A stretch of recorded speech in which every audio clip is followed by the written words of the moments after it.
Okay guys, here's my Fortnite Save the World guide on expeditions. In this video, I'm going to be talking about everything important that you need to know when it comes down to expeditions and everything you need to do to basically never ever farm again in Fortnite Save the World. With that said, let's get into the tips. And as always, if you guys found the video helpful, a like on the video is always very much appreciated. And if you guys want to use my supporter creator code Salvaje, I would also highly appreciate that since it helps your boy out. Let's get right into the video. Tip number one, make sure that you have a pretty decent arsenal of heroes built up. Okay, as you guys can see, I have a lot of 106 heroes, and a lot of these 106 heroes I send out on expeditions. Alright, that leads me forward to tip number two. Don't run expeditions in the early game, because for the most part in the early game, as in Stonewood and Plankertown, you're not really going to have a lot of expedition slots. You're not going to have extra expedition vehicles, and of course, most importantly, you're not going to have the firepower, as in you're not going to have a lot of heroes that you can actually send out on expeditions. Okay, you most likely, in my opinion, want to be running expeditions when you get, I don't know, like midway through Canny Valley and Twine Peaks. And if you're an end game Twine Peaks player, in other words, a player that has completed Storm Shield Defense 6 and Twine Peaks already, you definitely want to be running expeditions on a consistent basis. Alright, the third tip that I have for you guys when it comes down to expeditions is, of course, what expeditions you want to be running. For the most part, you want to make sure that you're running expeditions with the red toolbox. The red toolbox expeditions give you things like nuts and bolts, and I haven't farmed nuts and bolts probably in about 3 months or so thanks to these red toolbox expeditions. And of course, the red toolbox expeditions are going to give you more things like fibers, herbs, your mineral powders, your mechanical parts from time to time, etc, etc. So red toolbox expeditions, very, very good. Another type of expedition that you guys want to make sure that you're running from time to time is, of course, the supply cache expeditions. They're going to be giving you your basic materials. They're also going to be giving you mechanical parts. And most importantly, they are also going to be giving you ore, like malachite ore and obsidian ore, etc, etc. Something that I should point out when it comes down to expeditions is, like I said earlier, when you first start playing the game, you're just not going to have extra expedition vehicles unlocked. And most importantly, you're not going to have all of these slots just unlocked, right? Which is why, in my opinion, you should only be running expeditions if you are an endgame player or if you just got to Twine Peaks, because that means you actually have some pretty decent firepower and of course a lot of vehicle slots unlocked. Anyways, if you guys want to be unlocking, you know, the truck slots and other vehicles like the helicopter and the speedboat and, you know, more slots for the dirt bike, etc, etc, you want to make sure that you're doing your storm shield defenses. We're gonna go to my quest log real quick.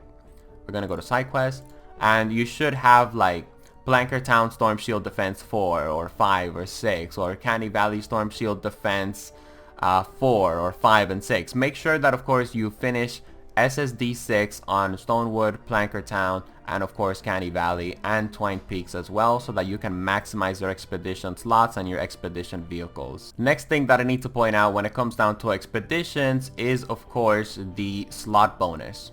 So in this expedition we have a slot bonus of an epic ninja. So I'm going to of course double click on here, and I'm going to of course choose the truck vehicle because it has more slots. Therefore it means that I'm going to have a higher success chance of completing this expedition. And if I place this soldier, I'm going to get a 15% success chance, right? But if I place a ninja, I'm going to get a 27% chance of success, of my success rate, because I of course met up with a slot bonus. So if it says epic ninja, make sure that of course you put a ninja that's epic or above in your expedition slot. Another extra tip that doesn't really matter as much, but I should of course point it out. Mythic heroes don't really increase your success chance from what I have seen by a lot. Like a mythic hero is going to be giving you the same success chance as a legendary hero, for example. So anyways, long story short, I'm going to be putting in, you know, I'm just going to be filling up these seats. And I guess I'm going to put Quick Draw Calamity in here for power level 130. As you guys can see, I have a 92% chance of completing, you know, of succeeding in this expedition. So I'm just going to start my expedition and that's it.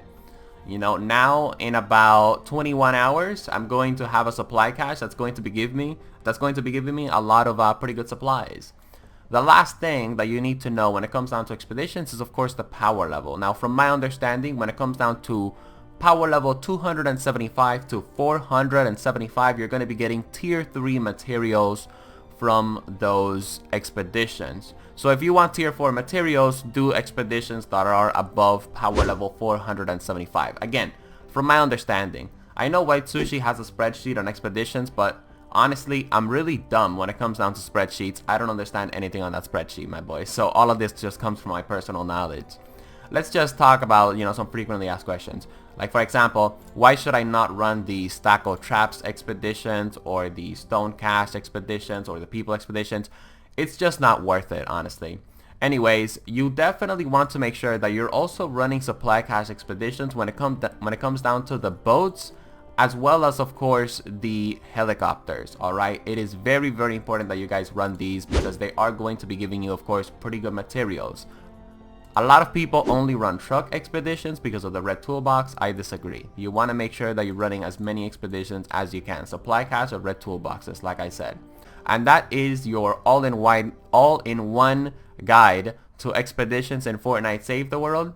Just everything that you need to know to maximize your expeditions. And if you guys enjoyed the video, I would appreciate it if you guys would drop a like and of course subscribe to join the Salvaje cartel.